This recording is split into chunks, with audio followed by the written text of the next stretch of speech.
The real sounds of Africa to once again kick off our world football phone-in. It's Europe and South America this morning, and players from over there playing in our leagues. And I suppose we've got to talk World Cup business a lot. And we've got to talk FA Cup business a lot.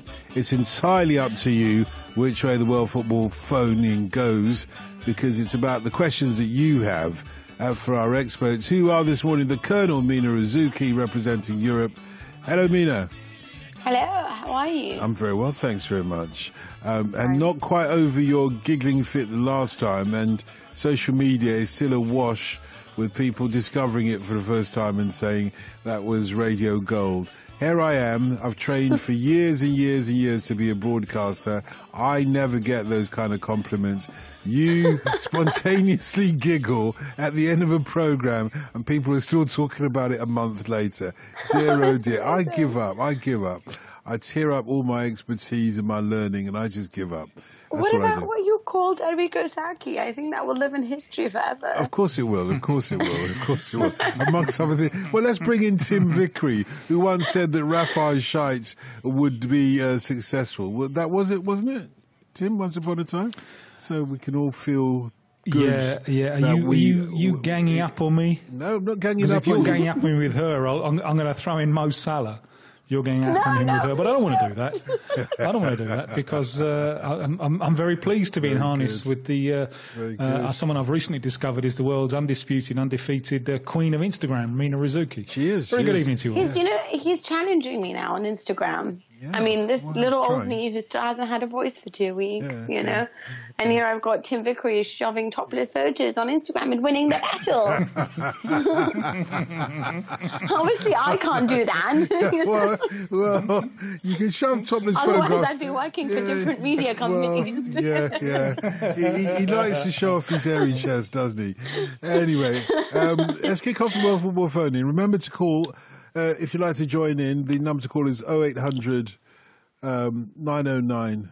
0800. What am I talking about? You don't even know the number. Of course I know the number. Of course I know the number. Tell me what the number is. Have you been having my cappuccino? Yeah, of course I know the number. It's 08085 909 693. Okay.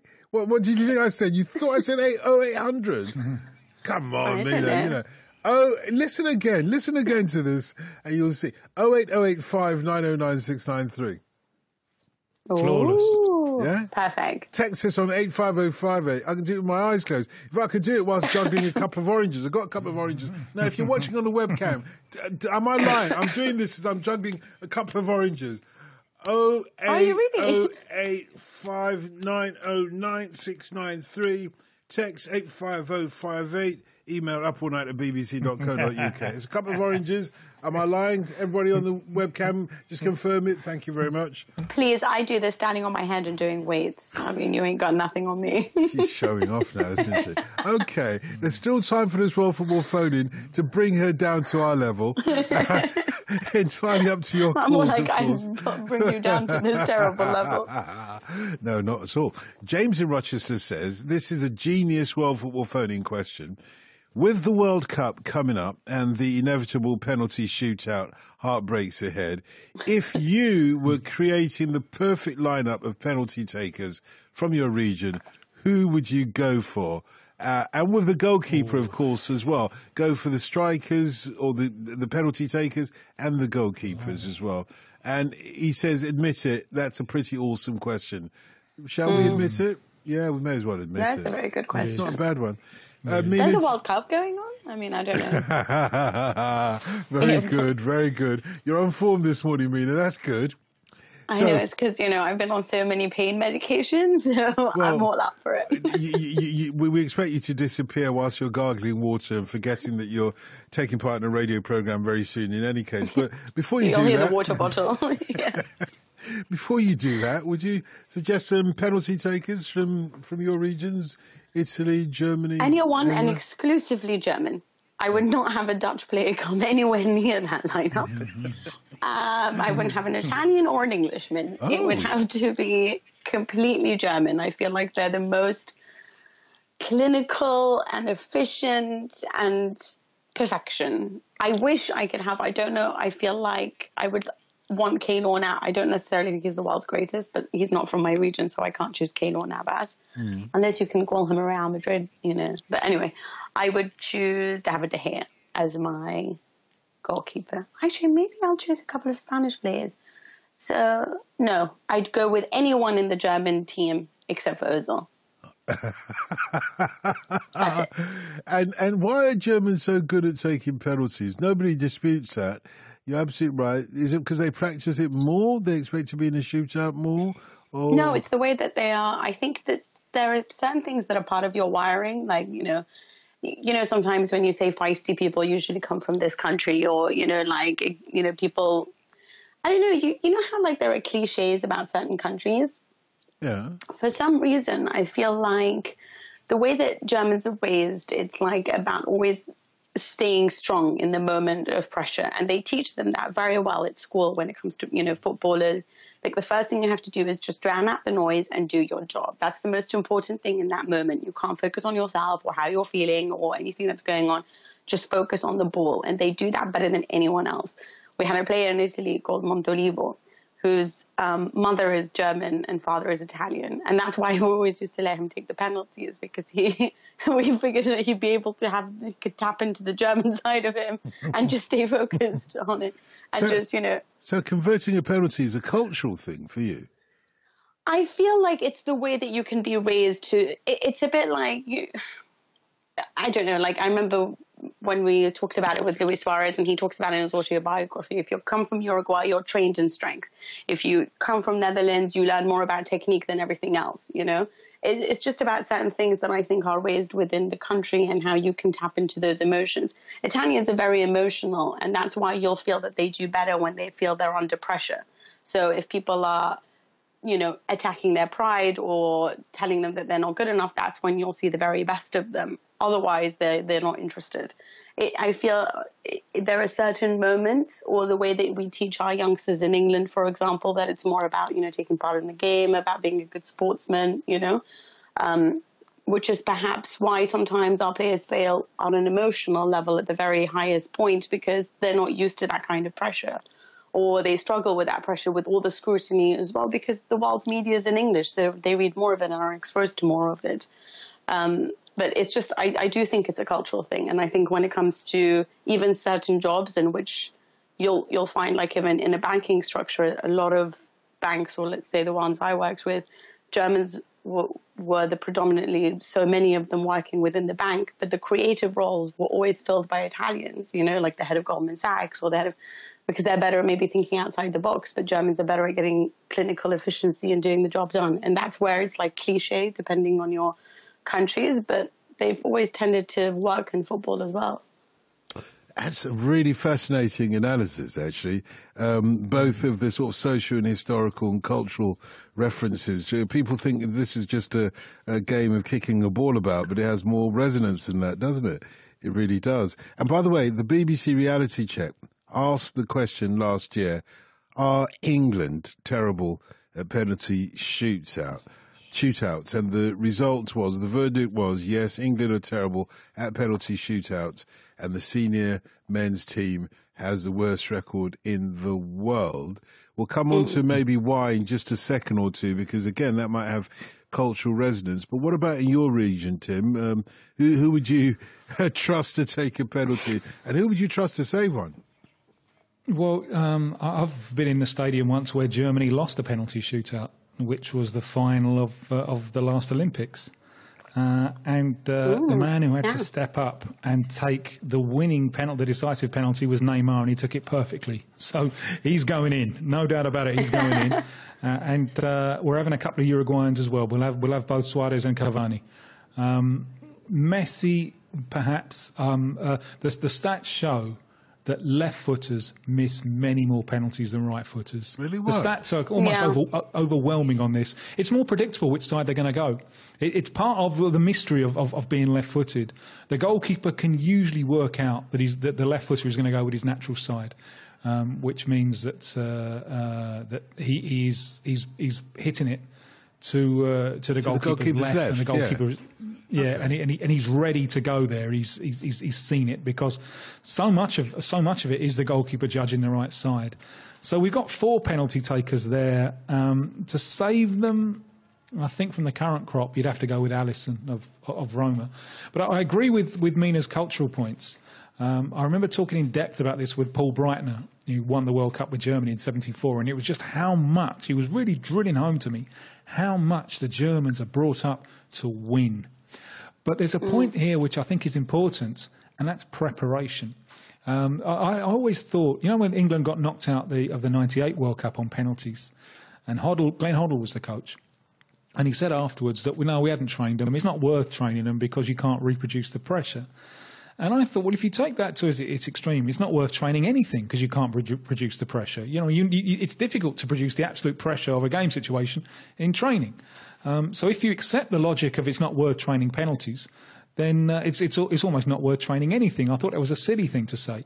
And I remember hearing Klinsmann talk about this. Klinsmann was a great player with Germany, and he had an important role as coach at the start of this, and he was talking about how he prepared the players for shootouts in tournaments. And he was saying that obviously, there's no way of reproducing the pressure of an actual game situation, but you've got to try. That's what training is all about. So he would say, right, if you miss, you're going to be the waiter at tonight's team meal. And they didn't want to be the waiter at tonight's team meal, and everyone's laughing at them and so on. So it just a little thing that you do to try and heap pressure on it. I'm a big believer in preparation and training. I think it pays off. And the worst thing that you can do as a penalty taker, I think, is change your mind in the run up, and that's usually a lack of preparation. If you're well prepared, you've got a clear plan, right? It's going to go there. Now, always the difficult thing of a penalty under pressure is there is one place the goalkeeper ain't going to get it, and that's the top corner. If you put it in the top corner, he can't reach. But how many penalties have ever been missed for going too low?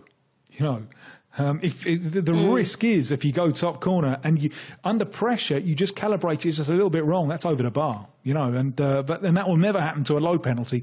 But you can hit it low into the corner, and the keeper can get there if he moves early, and if he's good enough, and if he's elastic enough, and if he spots the side that it's going, he can get there. So the penalties when the fella changes his mind in his run up, they're usually terrible ones because he doesn't have the conviction to hit it hard enough anywhere. So what I would do with my penalty takers, who would be Neymar, Cavani, Suarez, Messi. And I'll have and the fellow who scored most penalties in South America in World Cup qualification was from Bolivia, Juan Carlos Arce. So I'll have him in as well. I think I'll have Alisson to stop him. But what I'm doing is, during this tournament, we are training, and we are training, and that means that when it comes to it, mentally we are prepared because we've done it in training. I'm going to throw it out to listeners to give us their teams of non-penalty takers from any region. Who are the players that you wouldn't trust with a penalty, even if you had to? You can text I have me. A counterpoint? Yeah, of course you can. I was going to say, as in when it comes to training, as in Gordon Banks spoke about the fact that his training on the particular ground that he was in helped him produce the greatest ever save against Brazil. But do you remember the Euro 2012 final the shootout between England and Italy, when Joe Hart came out and said that he had trained properly? In Italy, they went crazy because Buffon said that he hadn't rehearsed, and they looked at him with almost disgust at the fact that he was not even apologetic for having not looked. And he just said, I don't do that. I didn't realize that people do that. I haven't done that. And then when Italy won, it was, I felt like at that moment that basically Joe Hart's mental confidence from having been the guy who had trained was one of the reasons for his downfall. One of the reasons why is because he did his homework. Whereas, Andrea Pirlo sort of doing a Panenka that went down the middle. Actually, Montolivo missed his penalty in that particular shootout. it almost worked to their benefit. And in the end, Diamanti scored the goal because he knew he is the one who, I never know when it comes to penalty shootouts, whether it's luck or whether it's extreme training. Well, now that you asked the question, or you posed that subject, let's ask somebody who ought to know, who is our resident goalie, Conor O'Keefe. You might remember the young Brit who went to Spain to ply his trade. Have a goal net will work, or something like that. What is it, you know when they say have guitar will travel? Oh, have gloves will travel. Yeah, have gloves will travel. Yeah, it used to be have boots, wouldn't have it, boots, for footballers? But he's got gloves. Yeah, so, have gloves. Yeah. Conor, how are you? Hi, Dotun. Yeah, I'm all good, thank you. How are you? Thank you for having me. Very well, thanks very much. And the last we spoke to you, you were, was it the second or the third goalkeeper for one of the Spanish teams? Can't remember which one. Remind me. Yeah, I was third choice at Club de Football Fuenlabrada, who were a team in the third division here in Spain. Yeah. Mina, you don't remember Conor, but he was on earlier on, and when he talked to us then, he talked to us of his journey of really just trying to get a game, really. And, you know, you went off to Spain on your Todd with hope in your eyes, and just no, but to a certain extent, it paid off, didn't it? Yeah, more than paid off. I mean, as the condensed version for Mina, I knew I was coming to Madrid as part of my Erasmus program from my university, but I wanted to play football and had no contacts, had no agents. So basically sent my own letters, sent my own emails, ended up travelling to Madrid and trying to meet clubs and ask for a game, like Dotun says. And eventually I was offered the chance to be with Fuenlabrada, and that was a brilliant experience. We did really well in the league. They've just made the playoffs, and then in the Copa del Rey we were drawn against Real Madrid as well. So we had the trip to the Bernabeu where we got a 2-2 draw, and something I didn't expect when I was writing the letters this time last year and not getting any response. So it has been a big learning curve, but a great experience. Yeah, when we heard that you had the prospect of going to play against Real Madrid, I did want to call in that American ice skater, you know, her husband. Do you remember the one I'm talking about? So that you would get a game. Anyway, leave that to one side. What about nobody else knows what I'm talking about? They've just made a movie about her. Do you remember the American ice skater? Yeah, Tanya. Yeah, Tanya, that's it, Tanya. Tanya Harding. Yeah, Tanya Harding, that's the one. I was trying to make a joke there, but it was all lost on a youngster like Conor O'Keefe. Basically, I was trying to figure out. I was trying to figure out a way that you could possibly make it to being first choice keeper when you had to face Cristiano Ronaldo. But that would be, of course, very illegal. I don't think nobbling Nancy Kerrigan would have done him any good at all, would it? We'll get there legitimately. Yeah, exactly. What about the conversation we've been having, though, about penalty takers? Do you train for penalty shootouts and that kind of thing, or do you do it the Buffon way? Hope for the best. Keep your fingers crossed. Personally, I have a approach to penalties of how I kind of mentally assess the players who I'm facing, and I have a variety of factors that I probably wouldn't want to reveal, but I would check certain factors on how they play in the game and all those kind of things, and different areas that I'd check before they take the penalty. So that's kind of in-game preparation. As you move up the levels, I mean, it was the same with Fuenlabrada. You have access to lots of video. You can see players who normally take the penalties, which sides they normally go to. And some goalkeepers pay a lot of attention to it and some goalkeepers don't. Like we were saying with Joe Hart and Buffon, it was different approaches. But I think it's, from what Mina was saying, it's what makes you confident as a goalkeeper. It's the one area where you can excel and you can be the match winner as opposed to the match saver. So it's whatever makes you feel confident and what makes you feel as though you have the upper hand in that scenario. So I think it's an individual concept, but for me personally, I have a certain level of preparation, not to the extent of it sounded as Joe Hart had that time, but Yeah. For me, there's definitely a little bit of preparation. The Reverend Al Green is wondering, how can you mend a broken Joe Hart? meanwhile, Oh, yes. yeah, my editor's telling me in my ear that that's the second time I've run that joke tonight. But it's a good one. It's a good one. But, do you think Hart is dialing up Gareth Southgate saying, let's stay together? We could be here all night. We could.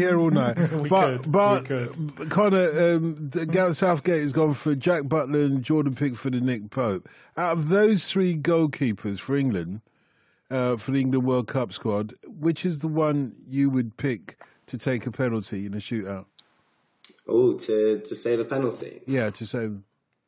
I'm not sure. I think it's difficult. I haven't seen their records on penalties, and I'm sure they're all very confident in themselves. But I think I personally, as a goalkeeper, I'm not a fan of having a designated penalty saver like Louis van Gaal did in the World Cup when he changed Tim Krul in for Cillessen on the penalty shootout. I prefer that you would have the loyalty with your keeper to give them the opportunity, because I think all goalkeepers are good at penalties in some way. Obviously, some excel, but I think whichever was your number one for the tournament should be your number one for penalties. So that would be my approach. So, Mina, why did it tickle you so much when Louis van Gaal I just thought it was changed the brilliant goalkeeper? that he did that, because I'm with the do anything it takes to win. So if it means, I know, like I'm really into like fidelity and players that are loyal. But if one guy, like, I don't know, Buffon is really good as a goalkeeper, but I've never been, keen on him when it comes to penalty shootouts. I know he won that time, and actually, although he said he didn't study, he was the one who advised Diamante to use a different foot, because he knew Joe Hart had studied. So he's like, whichever leg you usually shoot, go with the other, because Joe Hart's been studying us. And that's effectively how they won it. But I think it's funny that Van Gaal did that, because if you know that you've got a guy on there that can win or that is better in a penalty shootout, it can work against him, but it can work for you too.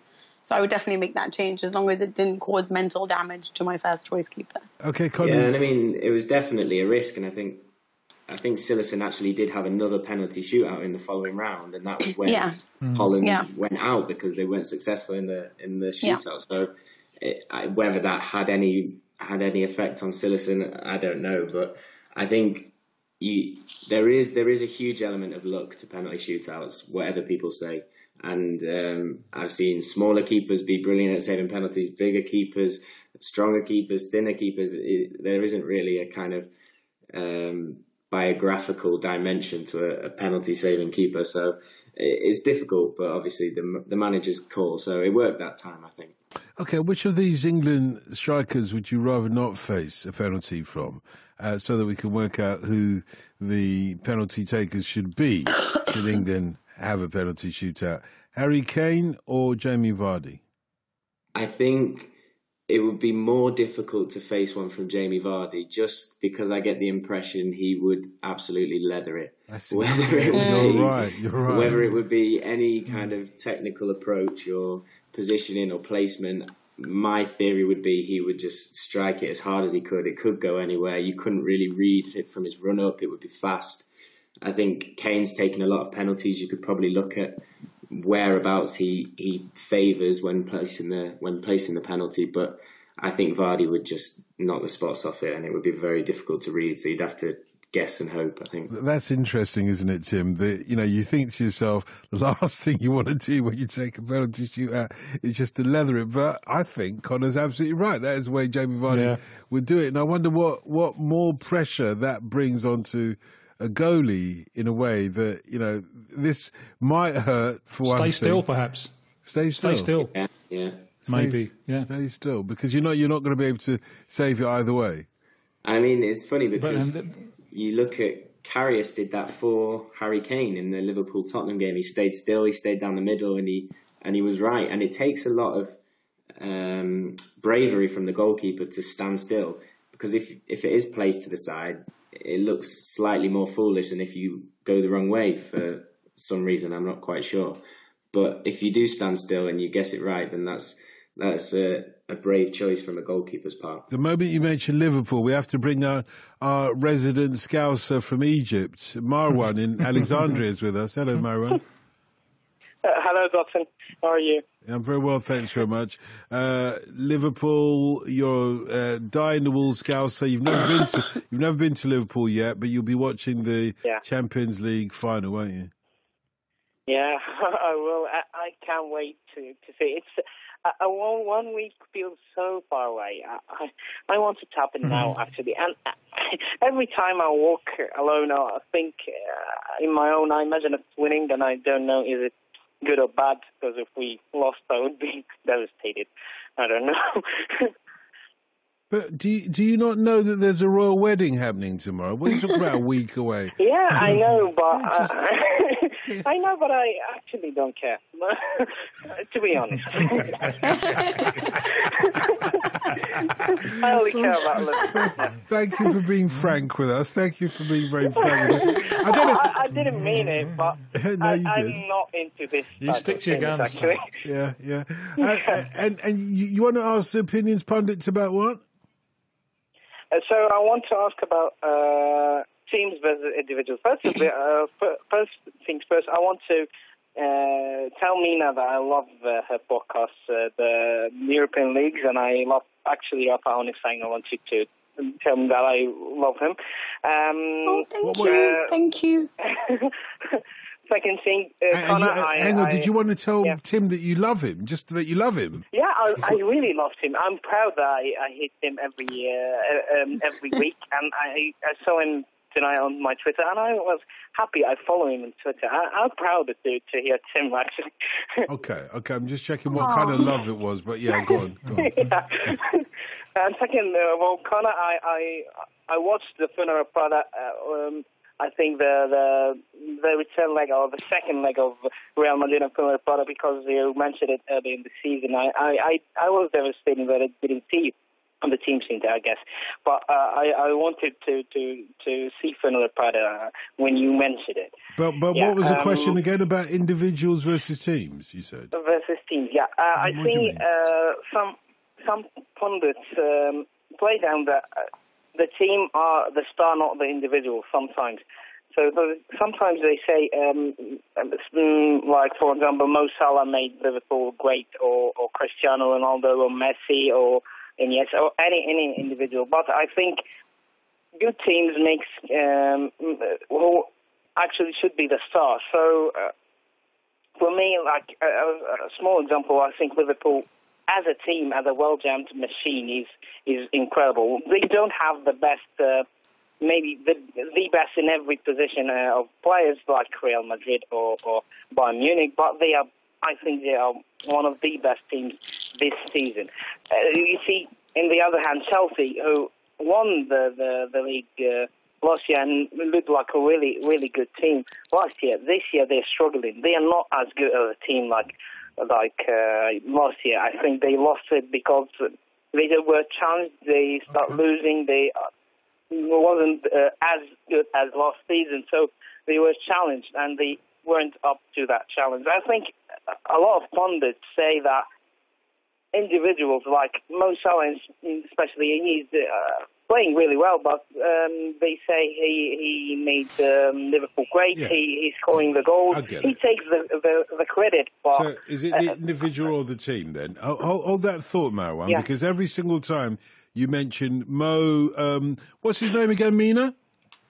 I don't know. I forgot. Mo Salah. Every time you mention that Mo bloke. Why would you do this to me? Do you know? What have I done? What about that question that Marwan in Egypt asked about the individual over the team? In terms of football, maybe I could start with you, Conor.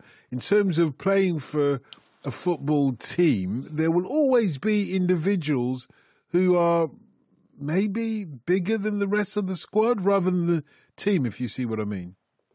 Yeah, of course. But I think the team gives those individuals the platform to shine, in my opinion. I mean, we've seen world football stars excel with good teams. We've seen world football stars struggle when the team's not been quite cohesive. So I think Marwan's mentioned Chelsea, and we know how good Eden Hazard can be on a particular day when the team's playing well, but then there's some days where he really struggles if the team's not functioning. So I think it's a happy marriage if you get it right. You do need the sprinkling of players that can do something different, that can provide that bit of magic, to use the cliche, but you need the team to be functioning well in order to give them the opportunity to shine. I think from a personal point of view, goalkeepers are always an individual aspect of the team because their role is different. And I think goalkeepers have to be treated slightly differently because of that aspect. But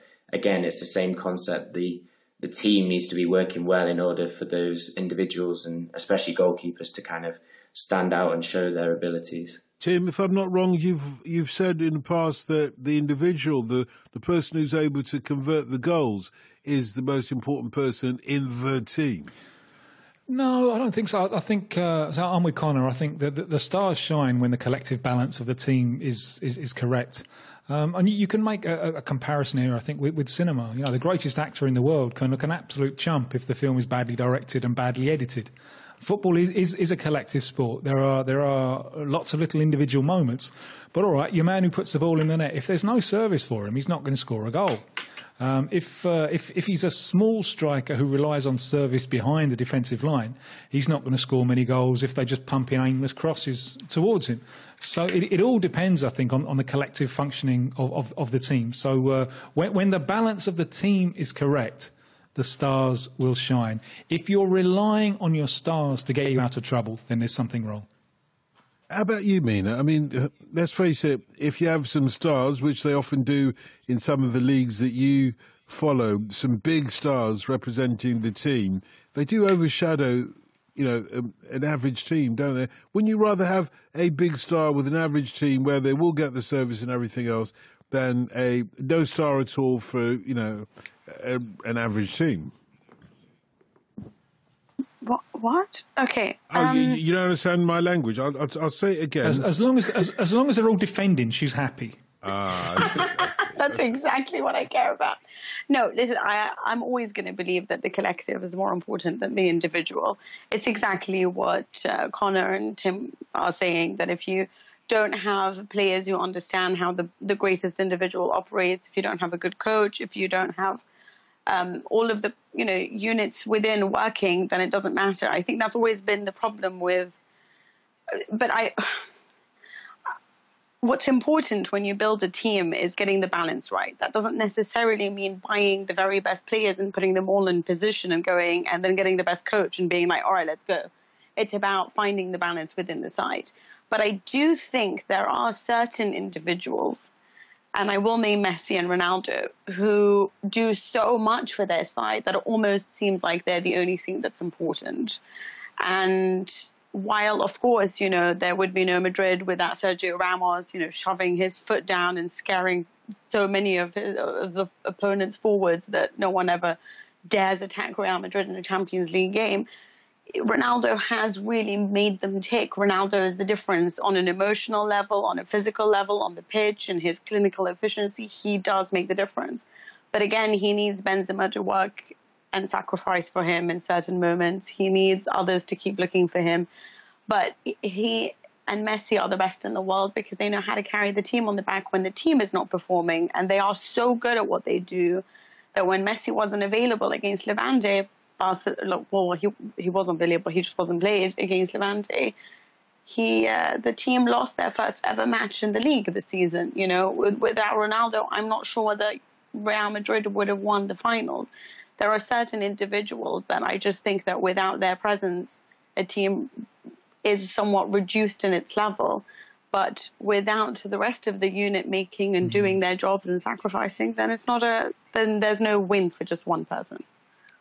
I think one of the biggest idiocies in football is the idea that Messi doesn't do it for Argentina. And you're seeing him in a chaotic collective context, a team that have frequently had no idea, and he's been extraordinary. I think this is becoming more clear now as their problems have really come to the surface. The heavy defeats that they've suffered without him. They wouldn't have qualified for the World Cup without him. The games that he missed, they picked up less than a point a game.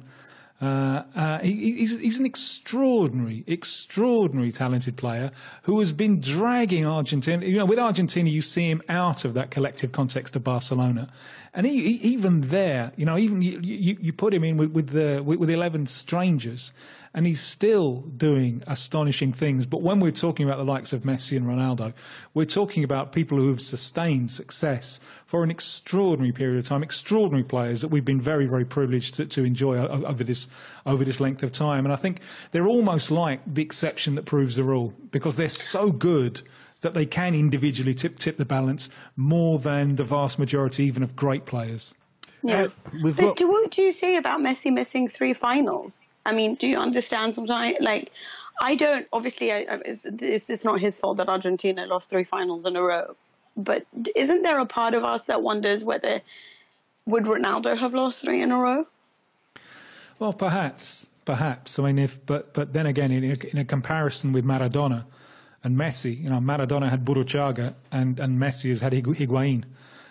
Because, you know, when things got tough in that 86 final, and Maradona made his greatest contribution to the game. It was a wonderful through ball for Burruchaga, and Burruchaga one-on-one with the goalkeeper, he scored, and Argentina won.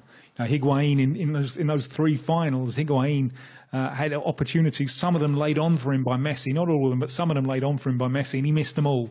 So you are, at the end of the day, you know, you are dependent to an extent on things that your teammates get up to.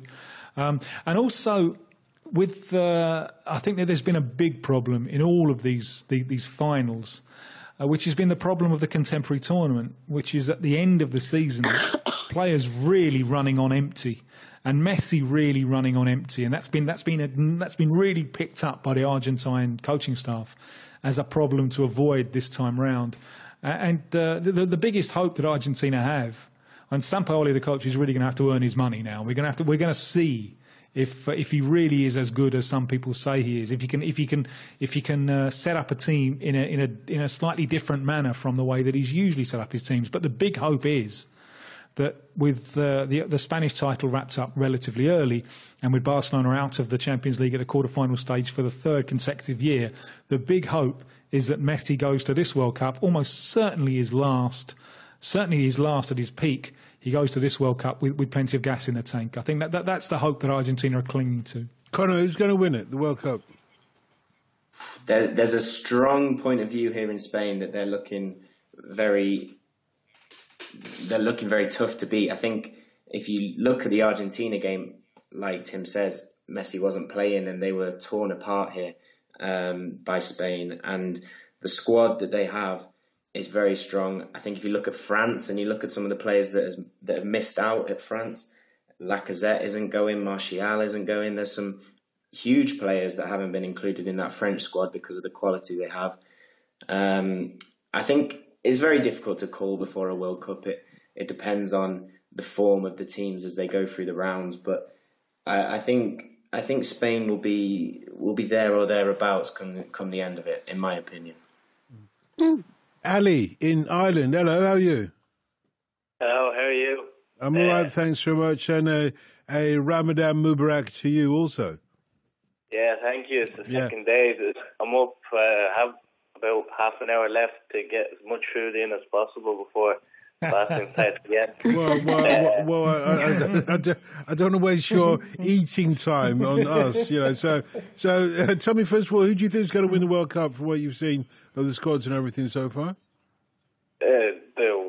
The website, like the FIFA website, done the predictor, and I just went through it, and then randomly, it just turned out that Portugal have a pretty easy, like, if they come second even, they'll face the winner of Group A, which is a pretty easy group like Uruguay, Russia. But yeah, I think it won't be a shock. It's Germany or Spain. I don't think France have it in them. Yeah, it's one of Germany or Spain has to be. Touching on your Toby Adebayo, Cork City won 4-0 yesterday. Whoa! Whoa! Get in there. I haven't been following them as well as I've followed Sligo Rovers, which was his previous team. But as long as he can be, Champions League material, because Irish Prem, winner of the Irish Prem, gets to the Champions League, don't they? As long as you they get into the very first round of the playoffs. Yeah. Dundalk 2 seasons ago, they were put in the very first round of the playoffs, and they went all the way, and then they eventually went out to Legia Warsaw. They got in a group with Real Madrid, and they actually held Real Madrid off to a draw, 3-3. So yeah, it wasn't that bad to get that far.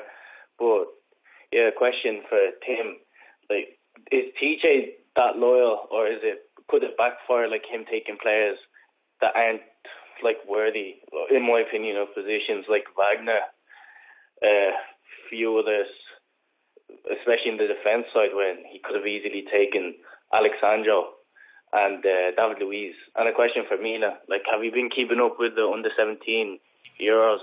Because there's serious talent in like Ireland. 3 days ago, I think it was, they went out to Holland very controversially. So the keeper, it was the last penalty. If Holland scored, they'd go through. And when he's going up, the Dutch player to kick it, the keeper just steps off his line slightly and he saves it. And the keeper gets a yellow, and he already has a yellow, and he's being sent off. The penalty is being made, retaken, and the midfielder hops in goal, and yeah, no chance of him saving it.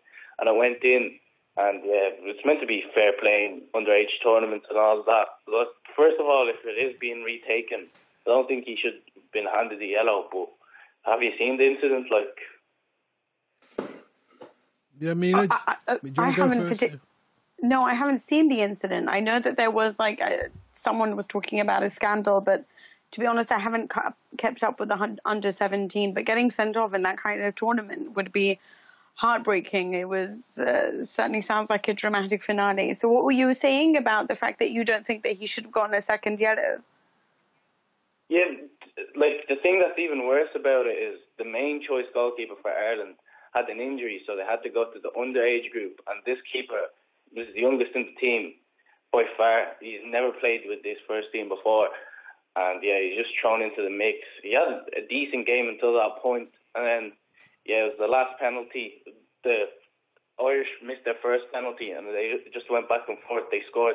It was this last one. The Dutch score, they win. Ireland save. It's another penalty for Ireland.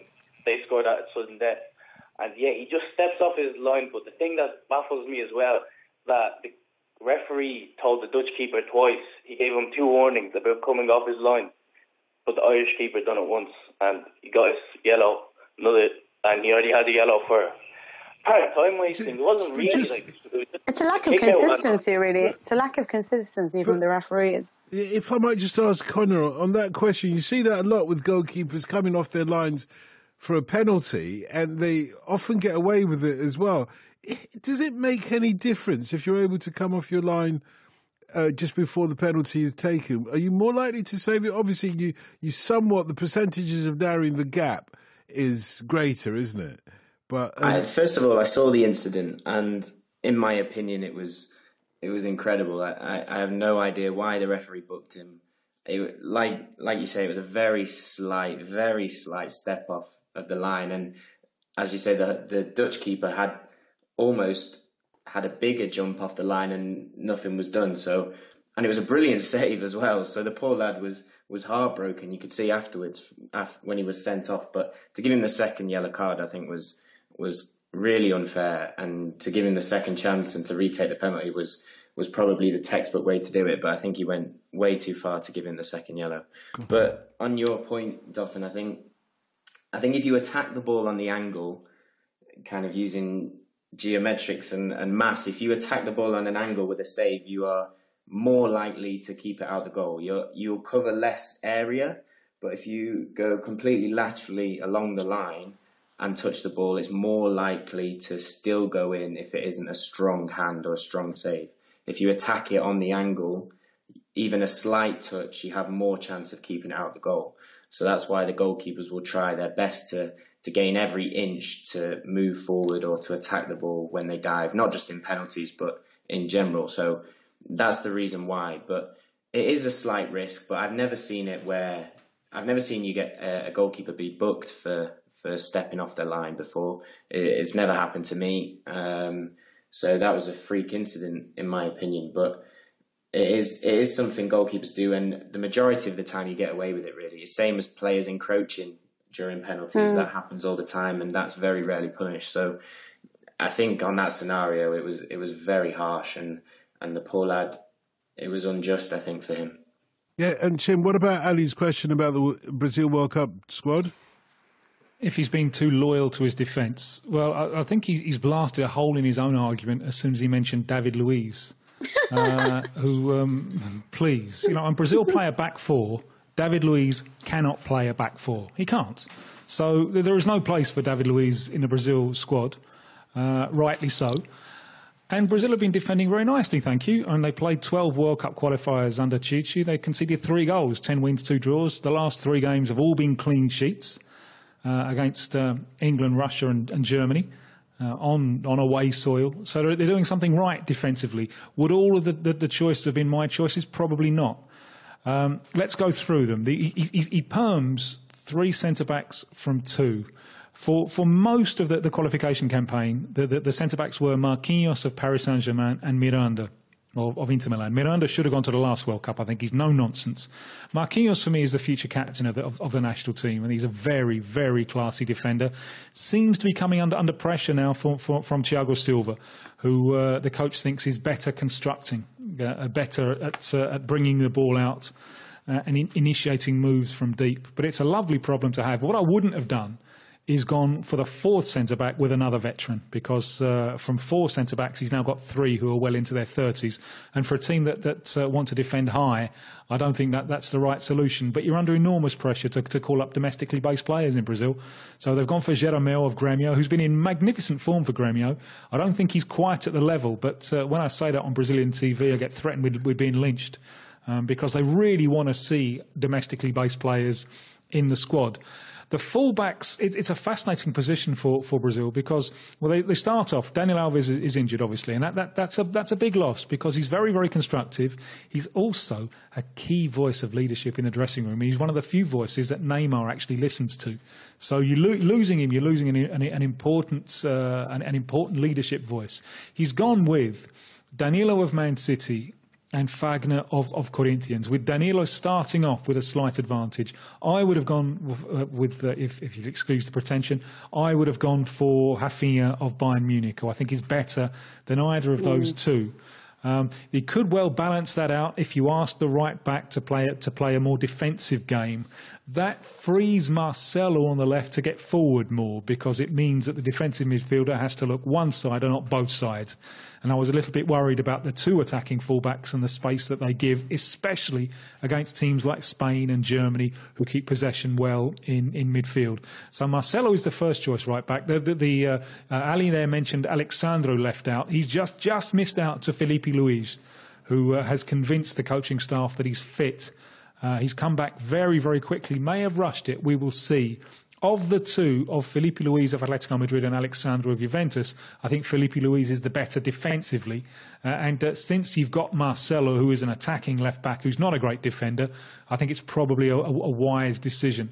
The need to balance out the team is bringing about a change in midfield, where during qualification, Fernandinho of Man City was on the bench. He will now, I think, come into the side. He will play alongside Casemiro to try and make Brazil a little bit more solid, especially looking to protect the space behind the attacking fullbacks. So I think, based on the results that they've had, he has to be loyal to the players. It would be adventurism of the most madcap kind to bring in the likes of David Luiz. Yeah, but Danilo, I mean, if he starts, that's a huge hole to exploit. I agree with you. I would have gone with Rafinha, but there you go. Yeah, you pays your money, you take your choice. Here's a text from John, who says, loving the discussion, just realised who Conor is. He played with my son at under-8 level for Bollington United. Great to hear how successful he's been. Best wishes. I would love to talk to him, but can't, because it will wake up the wife. So please don't call back.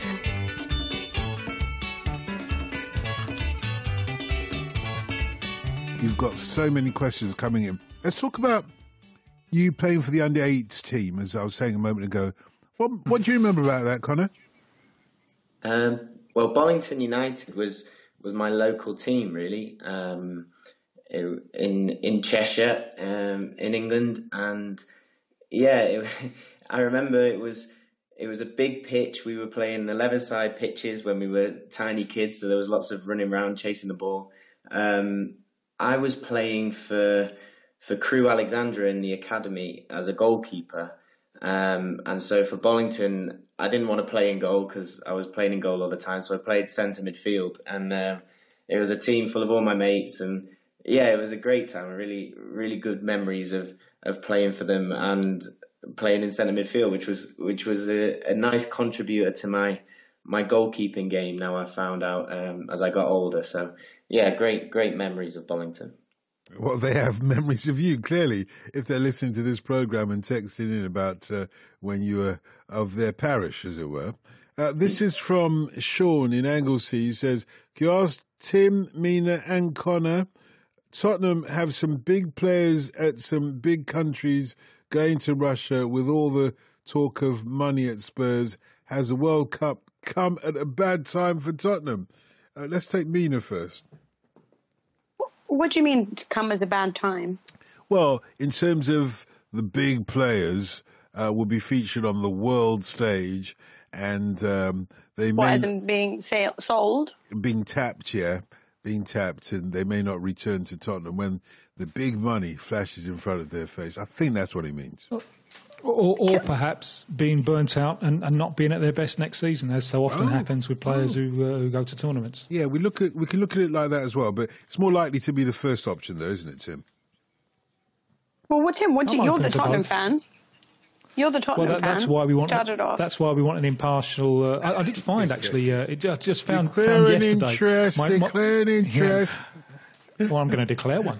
I found my ticket. I found a ticket from the pre-season friendly between Tottenham and Juventus when we sent them home to Turin to think again. I know that you keep quoting this. Memory. You know we beat you in the Champions League, right? Yeah, but it's the pre-season friendly that really counts. I know. You're right.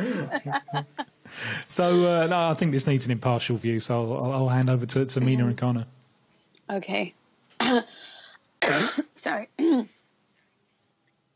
I don't know whether it's come at a good time or whether it's come at a bad time. It's a strange thing when it comes to a World Cup, because sometimes what your players do is you can be tired afterwards, and then you always have you suffer a bit of a hangover.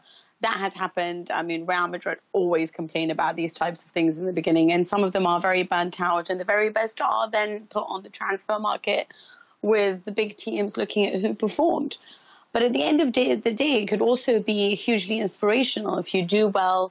If you receive the confidence, or you're able to play under that pressure, you might face the new season with greater desire. Or maybe you've made a mistake and actually you want to make up for it by saying, I didn't do too well for my country. We got knocked out too early. I didn't get to express my brilliance on the world stage, so let me do it for Spurs. I think that it really, at the end of the day, the demands of modern football means you have to go through this all the time. There are just so many tournaments. There are so many times where we ask our footballers to play day in and day out and 3 times a week. But this is what you have to do at the very best. This is why you buy squad depth and why they have a great coach in Pochettino who hopefully will stay on. But I do think that this is a great time for them to feel confidence, for them to realize what it means to play as part of a unit for their country at a world's biggest stage. That might give them the confidence to perform when it does come to big matches, because one of the problems that Spurs have had is a certain mental collapse at the big stages.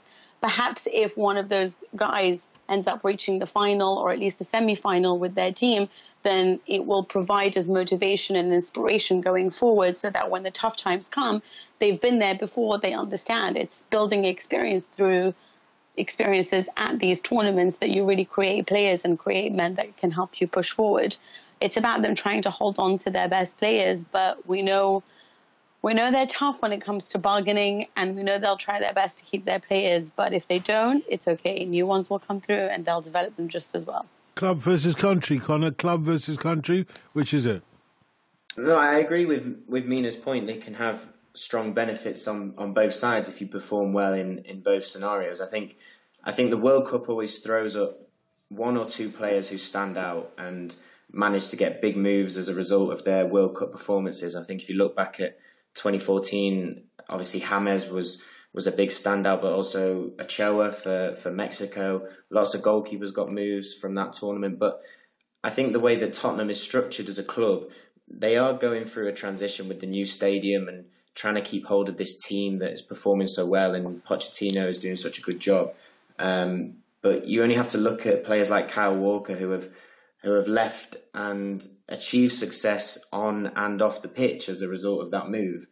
And Tottenham players will be looking at the example of Kyle Walker and thinking they have the opportunity to go to the biggest of clubs where they can earn significantly more than they're earning at Tottenham as a result of their World Cup performances. Obviously, Harry Kane's been linked with clubs, and Real Madrid have obviously, as they always are, linked with both Pochettino and the big players at Tottenham. But I think the performances individually obviously will help, and if Tottenham can keep their best players after the World Cup and move into the new stadium and kick on, then that would be a big success for them. But there is a danger, because of how they're structured, that there is the possibility of losing one or two.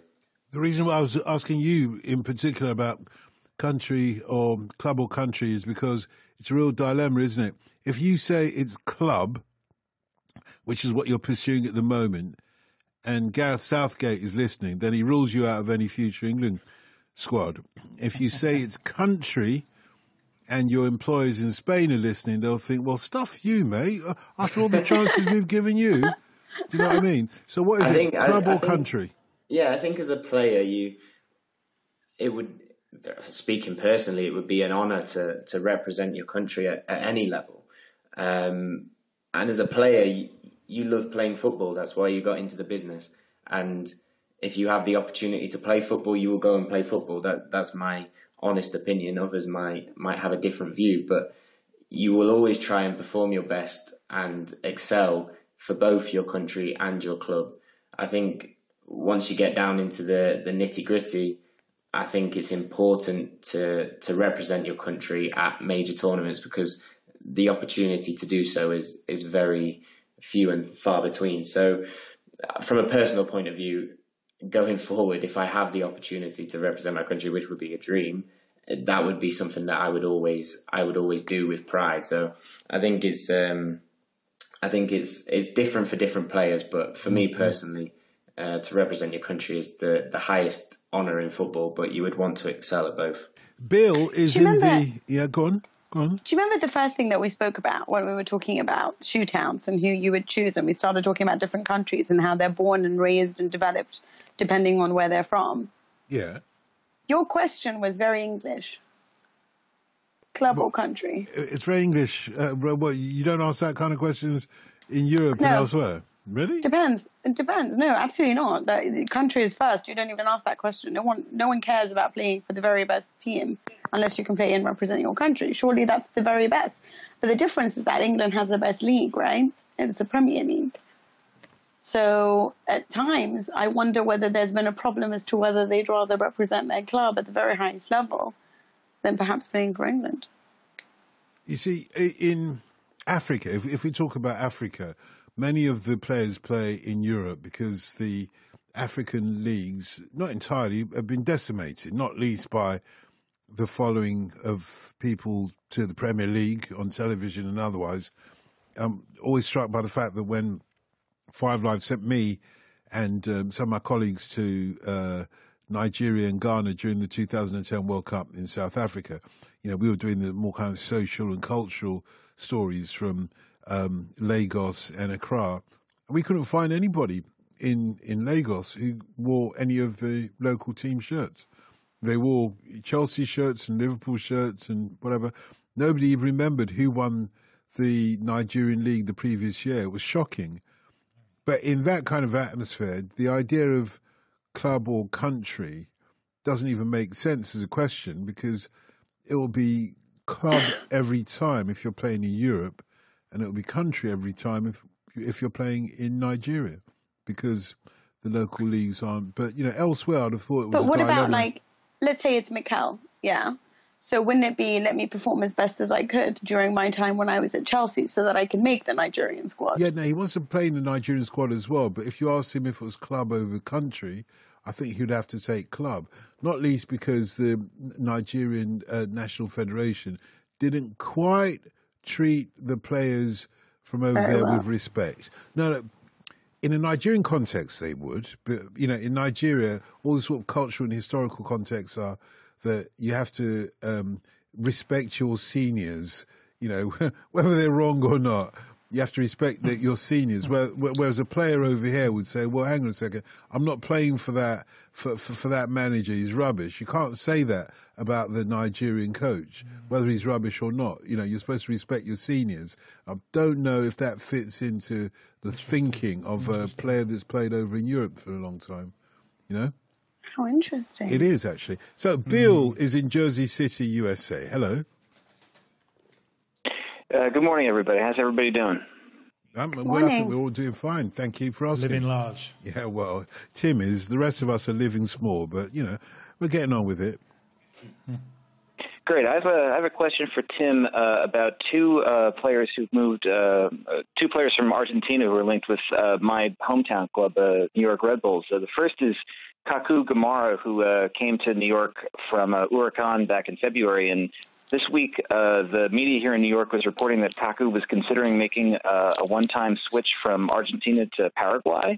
And I was wondering where Kaku might fit in the national team set up for Paraguay ahead of next year's Copa America. And additionally, there's a second player from Huracan that's been linked with the Red Bulls, Ignacio Pusetto, but apparently he's also being courted by Boca Juniors and several Italian clubs. So I was wondering if Tim might have any insight as to where Pusetto might head next. Have you been happy with the displays of Romero Gamara? Have you enjoyed his football? We have loved him. We have loved him. He's come into. We really needed a difference maker the last couple seasons here, and he's come in, and his play is infectious, and he just has so much drive and energy, and always has a huge smile on his face. He's got about 4 goals and 5 or 6 assists so far with us, and I mean everybody in our little supporter section, we all have jerseys that say Kaku on the back. He's been a revelation. He seems to be exactly the type of player who is excelling in Major League Soccer. Kind of Argentine attacking midfielder. Hasn't quite done it in Argentina. Sometimes, or not his case, but sometimes they've gone to Europe and they haven't quite. But that kind of player, there seem to be so many examples of this player excelling in Major League Soccer. So I remember I think it may have been you who asked me when he went. And based on that, I thought, well, yes, so this is a very interesting player. In terms of Paraguay, and Argentina has a huge immigrant population from Paraguay, often coming across to do the poorest kind of jobs. A little bit discriminated, I think, the Paraguayan and Bolivian population there. So you're finding a number of players who are eligible for both national teams. And some of them, once they see that they're not going to get picked up by Argentina, then they get picked up by Paraguay. There is resistance to this amongst the Paraguayan people, depending on firstly on how good they think they are, and secondly on how much Paraguayan they think they are. I'm not entirely sure with Romero Gamara in exactly what his connection is, and if he grew up speaking Guarani, which is the indigenous language of Paraguay, then he's all the way there. They would absolutely love him. But he's in Paraguay at the moment are in a state of rebuilding, which I think is a natural process. I mean, they reached the quarterfinals for the first time in the World Cup in 2010, and I think in all of those, not in the knockout games of those Spanish, the 3 triumphs of the Spanish side, the 2 Euros and the World Cup, I don't think they had a harder game than the one that Paraguay gave them. And had Cardozo not missed the penalty, then Paraguay could even have beaten Spain. But a poor country with a limited population, obviously you suffer afterwards when it comes to rebuilding, and Paraguay are suffering. They came close to making this World Cup, but just fell out at the wrong time. They do have a number of attacking midfielders, an interesting generation of their own, including, I think their star man for the future is also based in Major League Soccer, who is Almiron. And of the two who plays for Atalanta, of the two, which one would you take? If you had to choose between Almiron and Gamara, which one would you choose?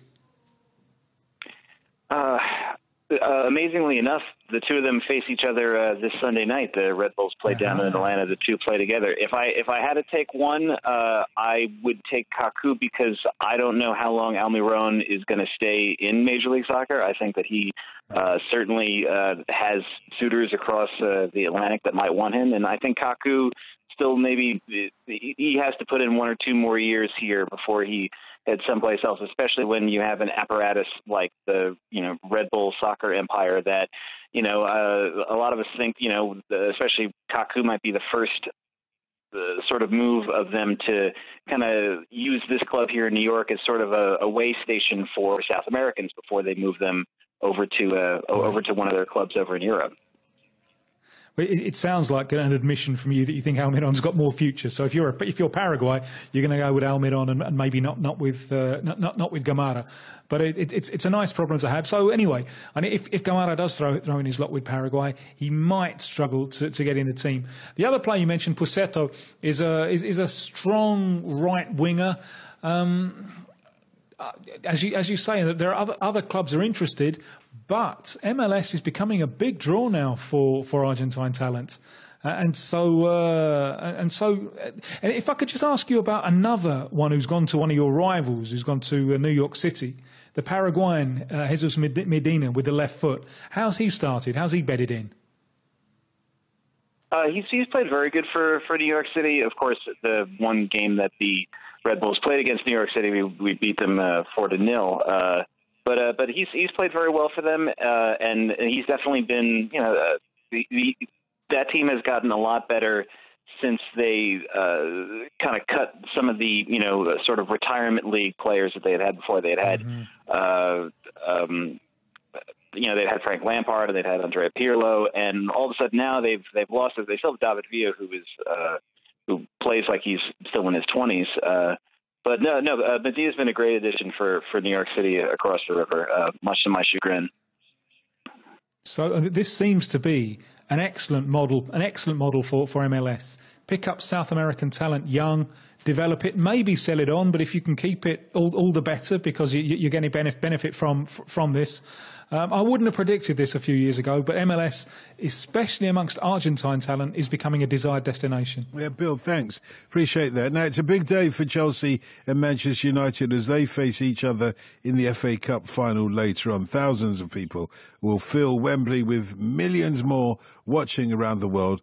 Let's speak to Adam Mauritius, who is on the committee of the Chelsea Melbourne Supporters Club, and also Emma Fitzgerald, who moved to Sydney 14 years ago and is secretary of the official Manchester United Supporters Club of New South Wales in Australia. Emma, how are you feeling ahead of this game? Optimistic, or is your glass half empty? Nervous and excited, I would say. Last year for the Europa final, I was very confident, and I kind of knew we were going to do it. But Chelsea can play well on their day, so it's going to be a nail biter this morning. Adam, are you biting your nails as well? I'm a little bit nervous, but we always play well against United, and I know that our quality, especially in the midfield, can come through. Yeah, this is the third meeting of your two clubs. You've got one each at the moment, but in terms of goal advantage, it's in the favour of the Reds, I'm afraid, Emma. I think it's one of those things. It's a one-off game, and history means nothing. So just got to do the job on the day. Do you agree with that, Conor? History means nothing on a day like today, a big match like this.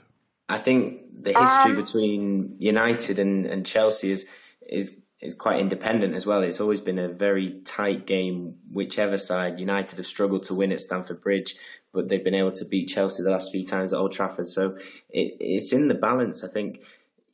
the players will sum it up based on the previous games, but an FA Cup final is an FA Cup final, and it could go either way, I think. Mina, history means nothing on a big one-off like this? Oh, absolutely. When it's 90 minutes between two sides, I feel like it's about the moment, not necessarily about which side usually defeats the other. Although when it comes to finals, I always think Mourinho can handle them better. I don't know. You see, that's history though, isn't it, Tim? When she says it like that... I see what you mean. Yeah, you see, she thought... Well, it's an opinion based on history that has validity. But it's history. It's history. The guy's got form, hasn't he? That is history we're talking about. I don't know how you feel about that, Adam. You know, Mourinho, he's done it before, hasn't he? He's done it. It's interesting you should bring up Jose and that, because I say that because Conte actually, and I'm a big fan, definitely Conte in, but he has never won a cup final, I don't believe. Right. He never won a Coppa Italia, and obviously we lost the FA Cup last season. But Emma, you were just saying... I feel like it's a bit of a... Yeah, Emma, you were saying... Sorry. Emma, you were saying that history's got nothing to do with it. And there you go. Adam, your fellow Australian, albeit a blue, is talking about the fact that Conte has never won.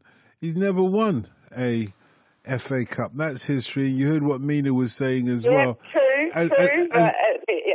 It could be his first time. I mean, you got to look at Arsenal. I mean, two years ago, Louis van Gaal won the FA Cup for us, and then he was sacked the following week. So, Talking of being sacked the following week, I think Emma knew what she was saying there, Adam. I think she was like saying, look at your coach. Where will he be after the FA Cup final at Wembley later on today? Where will he be, do you think? Adam? Well, I'm going to be at the James Squire Football House where the Chelsea Members Club, the Melbourne supporters, we've been going there for years now.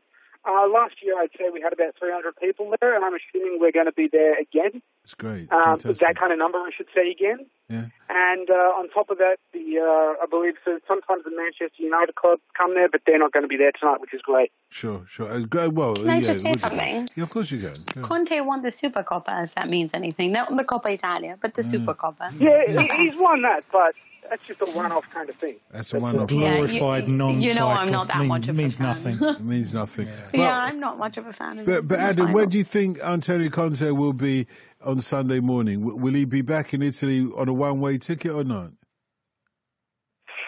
Personally, I hope not. And it's a bit, obviously, none of us are involved in the intricacies of the club. And my biggest thing with Conte is I don't know who else to get. I thought Tuchel maybe, but I don't think it will be decided straight away. If he does leave, it'll be within the coming weeks that we'll know. Yeah. I don't think it'll be wake up, he's gone. But if we do lose, I really struggle to see him staying. Right, yeah. Have you been happy with his performance this season? Yes and no. I don't think the blame lies entirely with him and how our season's gone. But he really needs to get a second game plan because he's got that one plan, and if it works, we win. Fantastic. If it doesn't work, there's the adaptability isn't there. I love when people answer a question yes and no, because what you're really saying is no, I'm not altogether happy with his performance this season. So the answer, just say no. Just say no. Forget because the yes he has hope for a better day. Oh, I see. Mitigating circumstances. Emma, There's always a place for mitigating circumstances. Emma, where will you be watching the FA Cup final? So we've got a pub that helps us out quite a lot, and they're called Scruffy Mercies, and they're right in the middle of the city. Now they have to actually shut their bars. I think it's at 1:30 a.m., but they're going to stay open for us. So we're thinking we're going to get about 200 or 300 people there, and we'll buy our beers nice and early to get us through all the ups and downs of the game. But wow. The Europa final last year, we had about 700 people at the casino, because that was the only place that was open at that time. But as I say, we've got a pub that's we go and watch as many games as we can there when they're on at a good time. But with a 2 a.m. kick-off, it's pretty tricky. And what's the score going to be, Emma? Oh, I'm thinking it's going to be maybe 2-1 United. I can't tip anyone else. and you think they'll wrap it up in normal time, or will they have to go to an extra time? Yeah, it could go to extra time. Yeah, like it did a couple of years ago. 2-1 to United. Hopefully we won't get anyone sent off this time. Adam, you happy with 2-1 to United in extra time? You happy with that? Of course I wouldn't be happy with that. Well, I just asked a question. Why would I be happy with that? It could be worse, couldn't it? It could be worse. It could be trash too, though. I'm still going to be upset if it's 2-1. I'm not going to wake up and say, oh, no, we only lost by 1 goal. I'll be devastated. I think it'll be 1-0 to Chelsea. Okay. I have a feeling Chelsea may score first because we haven't been great, always started great this season, but we do seem to get our act together when we need to. So, yeah, I think Chelsea that may is lucky because we seem to have this habit of scoring first and then going off the pitch and falling asleep. I won't disagree with that, but I love the way you put it in any case. Guys, thanks very much. And also, may the best team win. I genuinely mean that. I hope it's a cracking FA Cup final. So thanks to Adam Miritis, who is on the committee of the Chelsea Melbourne Supporters Club, and thanks to Emma Fitzgerald, who is the secretary of the official Manchester United Supporters Club of New South Wales in Australia. This one for you, Mina, from Darren. What are your views, Mina's views, on Lazio versus Inter, and what happens to De Vrij, who joins Inter next season, should Inzaghi playing? Oh, I know. It's like all that Italy can talk about at the moment. So they're going to play a game at the final round this weekend to decide who gets into the top 4. So Lazio can get away with a draw to clinch to clinch 4th place. It depends obviously on what Roma. But the thing is they've got a defender in De Vrij who didn't want to sign a new contract. He's instead signed with Inter and he will join them next season. So much of the discussion has centered around whether or not he should start this match for Lazio, because if he does a great performance, obviously that means next season he won't be in the Champions League with his new club. But it's whether or not he's professional enough. And I just think that's quite harsh to say about a wonderful player who's always given his all for Lazio. And the club have acknowledged that and said, we know that he is very professional. That's not what we're worried about. But as fans who've done like all these polls now for Gazzetta dello Sport, a lot of them are worried about him starting and don't particularly want him to start, because there's always going to be a part of you that's not sure whether or not if he made a mistake that was on accident, by accident or on purpose. So it remains to be seen whether he will start the match. Inzaghi, who is the Lazio coach, has said that he's got a lot of good defenders to pick from, which says a lot. And it could just be that he won't rely on him. But and Lazio had a great chance of actually securing top 4 last week, but they blew it when they only drew with Crotone. And they had that great chance because Inter had already blown it the night before. So it's a must-win game for both of them. Actually, Lazio could get away with a draw, but it's going to be so exciting. It's 2 excellent coaches.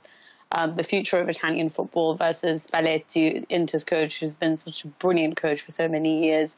2 great projects, 2 great teams. So it's going to be so exciting. This from Graham in Huddersfield. Oh, sorry, a Huddersfield fan in Bournemouth.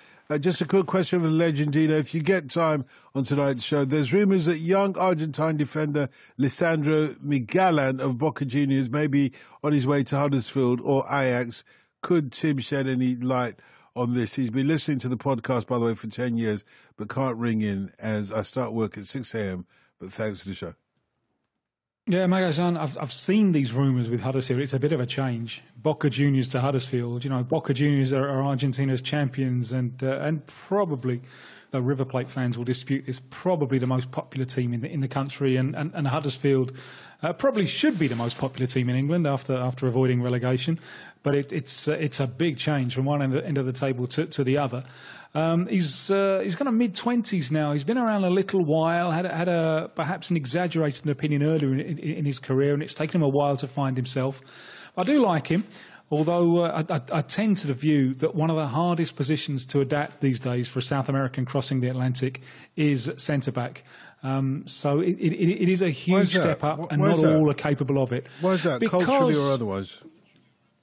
Because the football is so different. South American club football these days, and it hasn't really moved on. We've had so many changes that have taken place in European club football, especially, and this applies much less to Huddersfield than it does to teams at the top of the table, especially clubs defending much further from their goal. Whereas South American defensive lines still tend to play very, very deep. So the obvious example of this, I think, is Gabriel Paletta, who was a young Argentine defender. He was younger than Magallanes when he went over to Liverpool. Was an Argentine under-20 international. Was a world under-20 champion when he came from a relatively small club in Argentina, and he came to Liverpool. Now, Paletta is good enough subsequently to go to Italy and to naturalise as an Italian and to win caps and play for the Italian national team. So we're not talking about a bad player here at all. But straight from a relatively small First Division club, Banfield in Argentina, to Liverpool, it was way too much. He was being asked to defend much higher up the field, football much, much quicker, much more intolerance from the referee in terms of physical contact, and he just looked absolutely lost. And that's why, and let's bring it up with pride and a song in our hearts, that's why I got Raphael Scheidt so wrong all those years ago, because he was being asked to defend with Celtic much, much higher up the field, and he was slow. And he liked to defend in Brazil on the edge of his own penalty area. So you take him high up and you put much, much quicker football around him. And he was lost. And as always in life, you learn much, much more from getting things wrong than you do from getting things right. And Magallanes is a little bit further down the line, a little bit closer perhaps to the finished article. But always, I think, bringing in a centre-back straight in from South America, I think in the vast majority of cases to go to the Premier League, it is a gamble. Stephen Bristol, I'll come to you in just a second. Bear with me. Let me just throw this one very quickly to Conor O'Keefe. Chris from Sheffield says, Conor, I'm going to the UEFA Under-17 Championship final on Sunday in beautiful Rotherham. Obviously, I'm going along to try and spot the next superstar. What particular attributes and skills should I be looking for from young players to spot the next superstar? I think it's difficult. I think players can stand out for a number of reasons, but I think when you're looking at that age group, they're still so young and they still have so much development, both tactically and physically, to still have before they become fully fledged pros. But I think if you're watching that age group, the thing that would stand out as a real player would be someone who could mentally control the game, could spot passes, could pause on the ball, could manipulate the play. Because I think intelligence is something that, if you've developed young, is something that you will always have over your opposition. Physical attributes can change and be improved, but if you're able to dictate play and hold the ball and manipulate the game yourself for your team from any position in whatever sense, I think that's probably the attribute for a young player that would impress me the most. Yeah, Steve, go ahead. Hello. Morning, all. Morning. Morning. Hi. I was just thinking, I hope I've got my facts right on this, but given that only one team from outside of Europe and South America have ever made it to a semi-final of a World Cup, and I suppose with all the fuss around Mo Salah for Egypt at the moment, do you and the panel think that will ever change? That a team from Africa, Asia, Australasia can make it again to a semi-final of a World Cup, or even go on and win it? Only one team from outside Europe or South America made it. So that's what I wouldn't be surprised if that was true. What team was that, out of interest? South Korea. South Korea. Gosh, when did they make it to the semi-final of a World Cup? When they co-hosted with Japan in 2002. Oh, of course, yeah. There is another one. I think that's right. There's another one, apparently. There is another one, yeah. We got to go back a long, long way. It's the 1930 World Cup, the very first one, when I think the USA got all the way to the semi-finals. Okay, two teams. Will there be? I knew I'd get picked up on this. No, it's not like that. We all help each other. We're a team. Remember that, Steve. It's a little before my time. Yeah, my time as well. But Tim remembers it. But Tim was alive back then. Yeah, exactly. He was a grown man back you've then. made a happy man very old. Yeah, exactly. As we always do, successively. No, but do any of you believe that will happen again? Another team from outside South America and Europe. Realistically, though, it doesn't look like it, does it, Mina? Wait, hold on. Where did Ghana reach? Sorry. It was a quarter-final against Uruguay. And then, of course, Luis Suarez handballed it. I'm only saying this on behalf of my Ghanaian friends who would insist that I mention that. Your Ghanaian rivals, you were delighted, admit it. I couldn't possibly comment, but thanks for adding that in. Yeah. Now I'm banned from Ghana forever, yeah. Anyway, our jollof rice is better than theirs. Let's leave it at that. Ghanaians all over the country and all over the world are protesting, even as I say that, protesting. How dare you, Adebayo? Trust me. If go and eat jollof rice, eat the Nigerian one rather than the Ghanaian one. I'm sorry, guys, but it's the truth. Anyway, Mina, it does seem as if we are further and further. I mean, even from 2002, realistically, it looks like the European and South American, European leagues are strongest, and a lot of the South American players are playing in the European League. It does seem as if the possibility of anybody outside those two continents getting to the semi-final of a World Cup is a long way away. It is, yes. I mean, they're different. They're much ahead in terms of development of football, of organisation, of the two continents where football means everything. And it's so important. It does in Africa as well, though. It does in Africa. But if you are going to think of another continent that would make it into the semi-final, you would think of Africa. You perhaps wouldn't think of Asia. Yeah, you would think less, right? More. North America. It depends also on Asia. I think of Mexico. That's the first place I think of, Mexico. And I've seen Mexico win world titles, at youth level. Mexico have a great job. Especially if they get a run on home ground, if 2026 goes their way, I can certainly see Mexico getting there. And you wonder about the United States one day. It's not there yet, but one day, with all of the know-how that the states bring to stuff, do you think it's never feasible for Africa, Dotun? No, I think it's very feasible for Africa. I think it's closer than for the USA. Personally, I do, but it would take players from it would take a golden generation, let's say, of players that have played in Europe and all go back and play for their national country in Africa. That's what it will. And arguably, I think to get to the semi, I mean, you'd have to ask Gleeson this because he's the oracle. I actually think it's problematic having European coaches coaching African teams, and that's held a lot of African teams back. Not to say that the European coaches aren't brilliant, but I think that there's something missing that they don't quite get about coaching in Africa, and it's a cultural thing more than a race thing or a political thing or anything like that. Yeah. I think that it's going to take one great, look at Patrick Vieira, for example. If he were to go and coach his team in Africa, he seems to have gone quite away in his coaching. Go back to coach. Where was it? He was initially from. Was it initially from Ghana? Patrick Vieira, for some reason. I think I know that he's French African. I know he's French African, but for some reason I thought he was actually born in Ghana or somewhere like that. If he were to go back there and coach and have an understanding of, what these African players need to get to the semi-finals, I think he'd probably get a long way. Gleeson tells us that now with globalisation, the young African coaches are growing up watching the best football. Yeah, so that they can incorporate that as well. So maybe that's the big hope. But a new generation of African coaches. Isn't the most important thing just getting your players to choose their country of birth? Like, just think if Algeria was able to keep their players rather than them choosing France.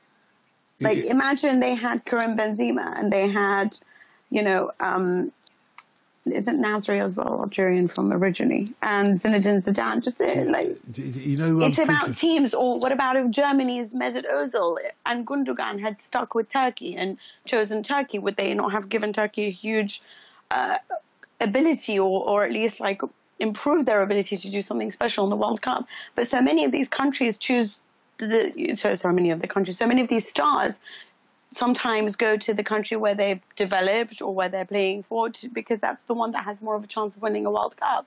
And they're neglecting, their birth country or the country of where their parents were born. But isn't that what we're supposed to get back to, trying to get people to choose, where you are originally from, becoming patriotic in that manner, and then that way we can have more of an opportunity? What would happen if more Turkish players actually chose to play for Turkey rather than Germany? Yeah. Or had Sami Khedira chosen to play for Tunisia rather than Germany? I don't even think it's about choosing to play. By the way, it was Marcel Desailly I was thinking about, born in Ghana, because Patrick Vieira was born in Senegal, I think you're right. But Marcel Desailly, bizarrely, was born in Ghana rather than one of the French African countries. But I think it's back to the conversation we had at the very beginning, Mina, when you were talking about, the cultural imperatives. In terms of scoring penalties and so on. I think those are so subtle but yet so vital to playing football that we sometimes overlook the fact that, hang on, that player, that coach from Africa recognises all that's going on in the mind of an African player who plays in Europe better than perhaps a European coach who's looking at the tactics and strategy. He adds a little bit more of a duty of care to the overall. I don't even know what I'm talking about. What do I know? What do you think? It was amazing what happened with Venezuela when they, at the start of the century, when they appointed a Venezuelan coach. Because before that, they'd always appointed Argentine coaches. And the Argentine coach had gone in, and I don't know how relevant this is to the African situation, but I wonder if it is a little bit. The Argentine coaches had usually gone in thinking, this is a load of rubbish, we want to lose by few. And then from the point they appointed a Venezuelan coach who, instead of wanting to lose by few, was willing to take the risks to go and look look for a win. As soon as they did that, fortunes changed. So I think I'm with you all the way. Someone who understands the local mentality and can just turn the little keys in the mind. So based on this and based on what Gleeson is telling us about the new generation of African coaches, I'm becoming more optimistic about Africans coming to the party. What about you, Conor? Conor, I mean, because you play in Spain with Spanish coaches. Would you benefit more by having an English coach? I think you definitely learn by experiencing different football cultures as you do cultures and life in general. So for me personally, I have developed different styles and different techniques and different abilities and skills from having worked with Spanish coaches. But like you say, Dotun, I think if you're trying to inspire not only a national team but a nation to push this team forward in the big competitions, you do have to understand the culture of not only the players and the squad, but the country, and to try and intertwine all those factors together. And that's very difficult if you have no experience of that culture or those countries or those players or those people. So on a national team scale, I think there are huge benefits of having a coach from that nation. From a player's perspective, you can learn from obviously coaches from different football backgrounds, but for the national team, it is an interesting effect that a coach from that country has on the team. Does anybody think in the next 2-3 World Cups there will be a semi-finalist from outside Europe or South America in the next World Cup? Mexico. Mexico. Okay. What about in this World Cup? Mexico again? Would you go for Mexico? No. I can't see. I think that they give too much space. Okay. I can't see them this World Cup. I wonder a little bit about Nigeria. Do you think Nigeria have absolutely no chance of making that kind? Remember, it's a cup competition. It is. So you pick up a little bit of momentum. You get a lucky draw. You get a lucky draw, and then suddenly you're away. So I would never rule it out. It's not even. I think it's a mental thing with Nigeria. I think it's like, which Nigeria turning up? Is it the Nigeria that won the Olympic gold, or is it the Nigeria that struggles. Well, and I'm not suggesting for a minute that this is the case with the current administration, but if the whole FA are totally corrupt and the players are always seeing that and there are rows about bonuses and the players are, because the players these days they're used to a European level of professionalism. If they're seeing that their FA just mired in corruption, that obviously is an own goal. Do you know what? I'll be honest. From what I've experienced with the Nigerian players, they're not bothered about getting bonuses and all that. They know that their FA doesn't have those kind of resources, but they should be treated with first-class respect all the way through. They should be staying in the best hotel. They should be, getting all the other trappings that their fellow players get. That is more of a sticking point. That the Nigerians are staying in the local YMCA whilst not quite, but it's not that bad.